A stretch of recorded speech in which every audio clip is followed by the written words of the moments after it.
Hello everyone, in this video we are going to discuss about series data structure of Python pandas. Last video में हमने study किया था about pandas, why we use pandas, two basic data structure of pandas, that is series and data frame. In this video we'll discuss about series data structure in deep. So let's start. What is series data structure? It represents a one-dimensional array of indexed data. Series is an important data structure of pandas that represents one-dimensional array of indexed data. It has basically two components. First one is an array of actual data and second is an associated array of indexes, या जिसको हम data labels भी बोल सकते हैं. यहाँ पे हमने 3 एग्जाम्पल्स लिए हुए हैं सीरीज ऑब्जेक्ट के. जैसे हम बीच वाले एग्जाम्पल को लेते हैं तो इसके अंदर हमने क्या किया है, इंडेक्स में हमने लिया है name of months Jan Feb March April, और एक्चुअल डाटा वैल्यूज़ के अंदर हमने क्या लिया है, number of days in those respective months.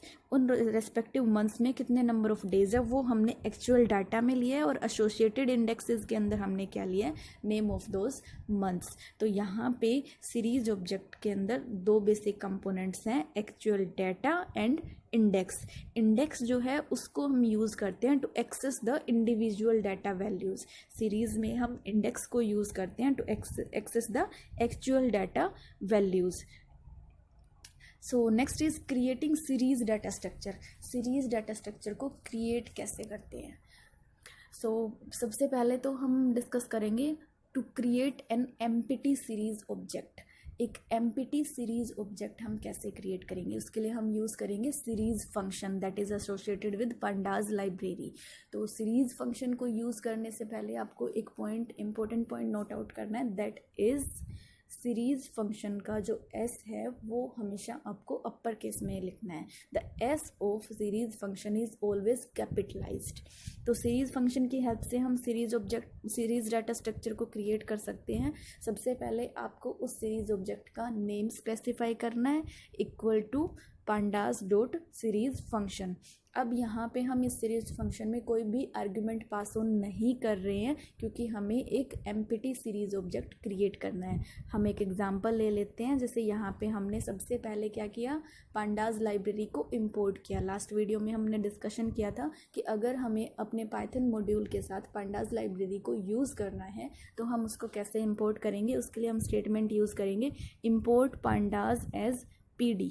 तो हमने क्या किया, pandas को इंपोर्ट कर लिया है हमारे पाइथन मॉड्यूल में. उसके बाद हम क्या कर रहे हैं, एक सीरीज ऑब्जेक्ट क्रिएट कर रहे हैं with name s_empty. It's the name for series object. उसके बाद हमने PD dot series function use किया, और इस सीरीज फंक्शन में हमने कोई भी आर्ग्यूमेंट पास ऑन नहीं किया क्योंकि हमें एक एम्प्टी सीरीज क्रिएट करनी है. फिर हमने इस सीरीज ऑब्जेक्ट को प्रिंट कर लिया. तो नीचे हम आउटपुट के अंदर देख सकते हैं that this series data structure is empty with no values. तो ऐसे हम एक empty series object क्रिएट करेंगे. Next is creating non empty series objects. उसके लिए पाइथन में हम मल्टीपल वेज यूज़ करते हैं. बहुत सारे डिफरेंट वेज हैं to create a non empty series object in Python. Syntax क्या रहेगा इसके लिए, सिंपल सेम वैसे ही रहेगा. सबसे पहले सीरीज ऑब्जेक्ट का नेम आपको डिफाइन करना है, equal to pandas dot series function. पहले हमने क्या किया था, एम्प्टी सीरीज ऑब्जेक्ट क्रिएट किया था. तो हमने सीरीज फंक्शन में कोई भी आर्ग्यूमेंट्स पास ऑन नहीं किए थे. बट यहाँ पे अगर हम नॉन एम्प्टी सीरीज ऑब्जेक्ट की बात कर रहे हैं तो हमें वहाँ पे आर्ग्यूमेंट्स पास ऑन करने पड़ेंगे. तो हम यहाँ पे 2 आर्ग्यूमेंट्स पास ऑन कर रहे हैं, डाटा एंड इंडेक्स. और इसके बारे में हम ऑलरेडी डिस्कस कर चुके हैं. The data is actual value and index is the associative array of data labels. Then हम नॉन एम्प्टी सीरीज़ को क्रिएट करने के लिए हम यूज़ करेंगे अ पाइथन सीक्वेंस, और we can use n dimensional array, और we can use Python dictionary, और we can use a scalar value. इन चारों एलिमेंट्स को यूज़ करके हम एक नॉन एम्प्टी सीरीज ऑब्जेक्ट को जनरेट कर सकते हैं पाइथन में. तो हम वन बाय वन सभी को डीपली डिस्कस करेंगे. First is by using Python sequence. की पाइथन सीक्वेंस को यूज़ करके हम कैसे एक सीरीज ऑब्जेक्ट क्रिएट कर सकते हैं. एग्जांपल हम यहाँ पे ले रहे हैं. तो सबसे पहले pandas लाइब्रेरी को हमने यहाँ पे इंपोर्ट कर दिया है. तो यहाँ पे हमने क्या किया, सीरीज ऑब्जेक्ट क्रिएट किया है विद नेम S1. उस ऑब्जेक्ट का हमने नेम लिया है S1। फिर हमने सीरीज़ फंक्शन के अंदर सिंपल सीक्वेंस ऑफ एलिमेंट को हमने पास ऑन किया है। जैसे हम पाइथन में लिस्ट क्रिएट करते थे, सेम वैसे ही यहाँ पे हमने लिस्ट के अंदर 4 एलिमेंट्स यहाँ पे हमने इनिशियलाइज करवाए हैं और फिर हमने उस ऑब्जेक्ट को प्रिंट करवा लिया। S1 को हमने प्रिंट करवा लिया सिंपली। तो नीचे हमारे पास आउटपुट में एक सिंपल सीक्वेंस की हेल्प से, पाइथन सीक्वेंस की हेल्प से हमने एक सीरीज़ क्रिएट कर ली है। Next is creating series by using n dimensional array. n dimensional array को यूज़ करके हम सीरीज़ कैसे क्रिएट करेंगे? तो उसके लिए आपको क्या करना है, सबसे पहले हमें क्या करना है, पांडास लाइब्रेरी को इंपोर्ट करना है। और जब हम एरे की बात करते हैं, अगर हम एरे के रिगार्डिंग कुछ भी कर रहे हैं और specially for multi dimensional array, तो उस टाइम पे हम यूज़ करेंगे numpy लाइब्रेरी को। numpy लाइब्रेरी भी पांडास के जैसे एक पैकेज होता है पाइथन के अंदर, जो कि वर्क करता है ऑन एरे के जितने भी कंप्यूटेशंस होते हैं, जितने भी यहाँ पे फंक्शंस होते हैं, वो सारे के सारे numpy लाइब्रेरी के साथ एसोसिएटेड होते हैं। तो यहाँ पे हम numpy लाइब्रेरी को इंपोर्ट करेंगे, पांडास को इंपोर्ट करेंगे और उसके बाद हमने क्या किया है, एक एरे डिक्लेयर किया है विद नेम ARR1। तो हमने यहाँ पे एक एरे इनिशियलाइज किया है और हमने numpy लाइब्रेरी को इंपोर्ट करवाया है क्योंकि हम यहाँ पे कुछ numpy के फंक्शंस यूज़ करने वाले हैं, जैसे कि अरेंज फंक्शन। अरेंज फंक्शन का वर्क क्या होता है, इसके अंदर हम क्या देते हैं, स्टार्टिंग वैल्यू देते हैं और एंडिंग वैल्यू देते हैं। स्टार्टिंग वैल्यू, स्टॉप वैल्यू और स्टेप वैल्यू, कि स्टार्ट कहाँ से करना है एरे को, हमें स्टॉप कहाँ पे करना है और इंटरवल क्या रहेगा, दैट इज स्टेप वैल्यू। तो यहाँ पे हमने स्टार्टिंग पॉइंट 10 दिया है, स्टॉपिंग पॉइंट हमने 33 दिया है और हमने इंटरवल या स्टेप वैल्यू दिया 5.5। तो हमने यहाँ पे एक एरे इनिशियलाइज करवा दिया। उसके बाद हम क्या कर रहे हैं, एक सीरीज ऑब्जेक्ट क्रिएट कर रहे हैं विद नेम S2। हमने S2 नेम से एक सीरीज ऑब्जेक्ट को क्रिएट किया और उस सीरीज ऑब्जेक्ट के अंदर हमने आर्ग्यूमेंट पास ऑन कर दिया उस एरे को।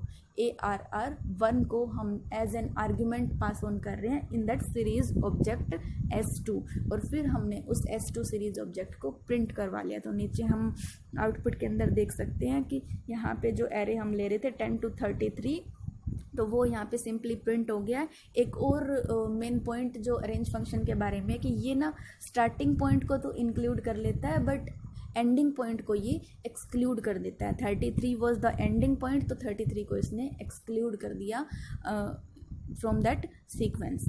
तो इस टाइप से हमने क्या किया, n डायमेंशनल एरे का यूज़ करके एक सीरीज ऑब्जेक्ट क्रिएट किया है। Next is creating series by using Python dictionary. हम डिक्शनरी का यूज़ करके सीरीज ऑब्जेक्ट कैसे क्रिएट करेंगे, तो उसके लिए भी हम एक एग्जांपल लेते हैं। सिंपली पांडास लाइब्रेरी को हमने इंपोर्ट करवा लिया, हमने एक S3 नेम से सीरीज ऑब्जेक्ट लिया है और सीरीज़ के अंदर अब हम जो आर्गुमेंट्स पास ऑन करेंगे वो in the form of dictionary, Python dictionary की फॉर्म में करेंगे। हम क्लास 11th में ऑलरेडी पढ़ चुके हैं डिक्शनरी को कैसे हम इनिशलाइज करते हैं, इन द फॉर्म ऑफ की वैल्यू पेयर। डिक्शनरी जो होती है वो की वैल्यू पेयर्स में होती है। तो यहाँ पे हम की के अंदर ले रहे हैं नेम ऑफ मंथ्स और वैल्यू पेयर में हम ले रहे हैं number of days corresponding to those months. Like Jan के अंदर 31 डेज, फैब के अंदर 28 डेज। तो इस टाइप से हमने एक dictionary as an argument pass on कर दिया है इस सीरीज ऑब्जेक्ट को और फिर हमने S3 नेम के सीरीज ऑब्जेक्ट को प्रिंट करवा लिया। तो नीचे हम देखेंगे जो इंडेक्स या डाटा वैल्यूज़, डाटा लेबल्स थी उसके अंदर तो वैल्यूज़ आ गई हैं, जैन, फैब, मार्च, अप्रैल, और जो हमारे पास एक्चुअल डाटा था उसके अंदर वैल्यूज़ आ गए हैं नंबर ऑफ डेज। तो इस टाइप से with the help of dictionary हम सीरीज ऑब्जेक्ट को प्रिंट करवा सकते हैं। The next is creating series by using a scalar value और by using a single value, कि एक सिंगल और स्केलर वैल्यू की हेल्प से हम कैसे सीरीज ऑब्जेक्ट क्रिएट करेंगे। अगर हमें कोई series object with the help of scalar value और सिंगल वैल्यू क्रिएट करना है तो उस टाइम पे इंडेक्स स्पेसिफाई करना हमारे लिए मस्ट है। Index is compulsory at that time. तो यहाँ पे भी हम एक एग्जांपल ले रहे हैं। सबसे पहले पांडास लाइब्रेरी को इंपोर्ट करवा दिया, S4 नेम से हमने एक ऑब्जेक्ट लिया। सीरीज फंक्शन के अंदर सबसे पहले हम देंगे डाटा वैल्यू। डाटा के अंदर हमने वैल्यू दे दी, जैसे हम यहाँ पे प्रिंट करवा रहे हैं किसी एम्प्लॉय की लास्ट 4 मंथ्स की salary of that employee will be the data value that is 30,000, और इंडेक्स के अंदर हम ले रहे हैं last 4 months, month 1, month 2, month 3 and month 4, और उसके बाद हमने उस सीरीज ऑब्जेक्ट को प्रिंट करवा लिया है। तो इंडेक्स के अंदर जो हमने लिया था वो यहाँ पे डाटा लेबल्स की जगह पे आ गए, और एक्चुअल डाटा वैल्यू जो कि स्केलर वैल्यू हम प्रिंट करवा रहे थे that is salary of that employee, and ignore this wrong spelling of employee. Next is adding nan value in series. nan stands for not a number value. कोई भी series है उसके अंदर अगर आपको नोट अ नंबर वैल्यू अगर आपको include करनी है तो वो हम कैसे करेंगे, उसके लिए आपको कुछ भी नहीं करना है, just write nan at the place of that nan value. nan represent an empty value और मिसिंग वैल्यू, कोई भी एम्प्टी वैल्यू और मिसिंग वैल्यू को रिप्रेजेंट करता है दैट nan वेरिएबल।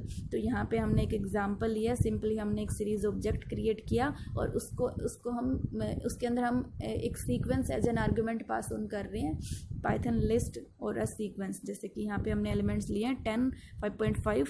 अब यहाँ पे एक वैल्यू मिसिंग है तो उसको हमने क्या वैल्यू असाइन कर दी, नन वैल्यू हमने यहाँ पे असाइन कर दी। फिर हम उस सीरीज़ को प्रिंट करवा रहे हैं, तो यहाँ नीचे आउटपुट में हम देखेंगे कि जहाँ पे हमने नन वैल्यू दी थी क्योंकि वहाँ पे कोई वैल्यू मिसिंग थी या फिर एम्प्टी वैल्यू थी, तो वहाँ पे इसने क्या प्रिंट कर दिया, nan means not a number, or this value is missing or this value is empty.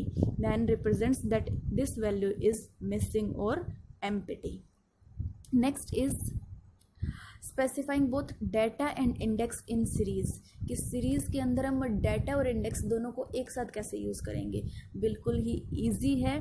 सबसे पहले हमें क्या करना है, पांडाज लाइब्रेरी को इंपोर्ट करवाना है। फिर हम यहाँ क्या कर रहे हैं, 2 लिस्ट हम यहाँ पे इनिशलाइज करवा रहे हैं। लिस्ट कैसे इनिशलाइज करवाते हैं हम ऑलरेडी कर चुके हैं क्लास 11th में। तो लिस्ट 1 और लिस्ट 2 नेम से मैंने यहाँ पे 2 लिस्ट ली हैं। लिस्ट 1 के अंदर मैंने क्या लिए, name of subjects pass on किए हैं आर्ग्यूमेंट्स, और लिस्ट 2 के अंदर मैंने एलिमेंट्स क्या लिए हैं, marks in those particular subjects. उसके बाद हमने क्या किया, एक सीरीज ऑब्जेक्ट क्रिएट किया विद नेम S6, और उस सीरीज फंक्शन के अंदर हमने डाटा के अंदर तो मैंने वैल्यू डाल दी है लिस्ट 2 की, और इंडेक्स को मैंने असाइन कर दी लिस्ट 1। डाटा में लिस्ट 2 और इंडेक्स में लिस्ट 1। तो नीचे जैसे ही हम इस सीरीज़ को प्रिंट करेंगे तो एज एन आउटपुट क्या हो जाएगा, इंडेक्स वैल्यूज़ पे तो 2 सब्जेक्ट्स जो भी हमने उस लिस्ट 1 में सब्जेक्ट स्पेसिफाई किए थे वो इंडेक्स पे आ जाएंगे, और एक्चुअल डाटा वैल्यूज़ में मार्क्स आ जाएंगे इन दोज पर्टिकुलर सब्जेक्ट्स। तो इस टाइप से हम डाटा और इंडेक्स दोनों को एक साथ यूज़ कर सकते हैं in series. Next is using mathematical function in series. Series के अंदर हम मैथमेटिकल फंक्शंस और एक्सप्रेशंस को कैसे यूज़ करेंगे, उसके लिए भी हमने एक सिंपल एग्जांपल लिया। सबसे पहले पांडाज लाइब्रेरी को इंपोर्ट करवा दिया, दैट इज़ मस्ट। उसके बाद हमने यहाँ पे क्या किया है, हमने एरे को फिर से यूज़ किया है, इसलिए हमने numpy लाइब्रेरी को भी इंपोर्ट करवाया है, और फिर से हम अरेंज फंक्शन यूज़ कर रहे हैं एरे को प्रिंट करने के लिए। तो स्टार्टिंग वैल्यू हम दे रहे हैं 2, एंडिंग वैल्यू हम दे रहे हैं 8।